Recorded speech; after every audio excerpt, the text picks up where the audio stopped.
Barack Obama in 2004 was totally unknown. People were saying, I don't know who this guy is. I wonder why they picked him. He had this reputation as a bit of an upstart, as sort of a young, rising figure in the party, but no one knew who this guy was. This was his chance to introduce himself to people. Tonight is a particular honor for me because, let's face it, my presence on this stage is pretty unlikely. My father was a foreign student, born and raised in a small village in Kenya. What makes a great political speech is if you can somehow fold your story into this larger American story. The next thing he says is about his mother's family. His grandfather fought in World War II. He used the GI Bill. They settled in Kansas, so white people could say, he's just like us. My parents shared not only an improbable love, they shared an abiding faith in the possibilities of this nation. I stand here knowing that my story is part of the larger American story, that I owe a debt to all of those who came before me, and that in no other country on earth is my story even possible. Going into this speech, we've had 4 years of George Bush, and we felt as a country like we've grown further apart. '04 was very much a divisive partisan race. Obama's speech is in some ways an antidote to that. Alongside our famous individualism, there's another ingredient in the American saga, a belief that we're all connected as one people. If there is a child on the south side of Chicago who can't read, that matters to me even if it's not my child. If there's a senior citizen somewhere who can't pay for their prescription drugs and having to choose between medicine and the rent, that makes my life poorer even if it's not my grandparent. It is that fundamental belief, I am my brother's keeper, I am my sister's keeper, that makes this country work. E pluribus unum, out of many, one. He gives a speech that presages his entire political message of 2008, which is this sort of post-partisan argument.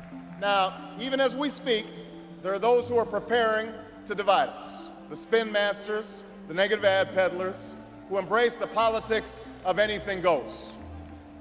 Well, I say to them tonight, there is not a liberal America and a conservative America. There is the United States of America. Obama was born with two great gifts. One is his mind, and the other is his ability to speak to large groups of people. There are three things that Obama does that really makes that speech effective. He wants concrete detail. He likes story, and he loves antithesis, the use of repetition and structure to show contrast. There is not a liberal America or a conservative America. There is one America. There is not a black America and a white America and Latino America and Asian America. There's the United States of America. The pundits like to slice and dice our country into red states and blue states, but I've got news for them too. We worship an awesome God in the blue states, and we don't like federal agents poking around in our libraries in the red states. We coach Little League in the blue states, and yes, we've got some gay friends in the red states. We are one people, all of us pledging allegiance to the Stars and Stripes, all of us defending the United States of America. The way he uses his hands, he actually points a lot and does a lot of this and a lot of this and a lot of that. In doing so, he gives off this sense of energy. I am new, I'm someone who is dynamic.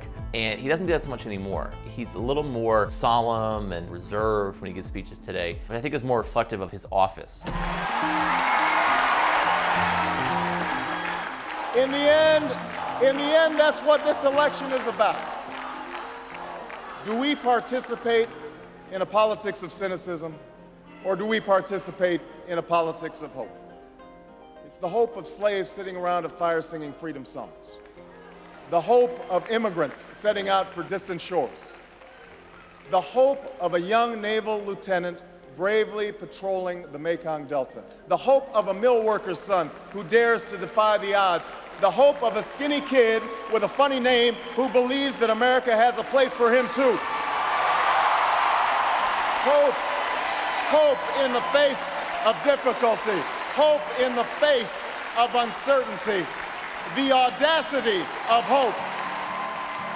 His appearance at that convention, which was the best speech of the convention, better than John Kerry's, was electrifying, and without it, he wouldn't be president.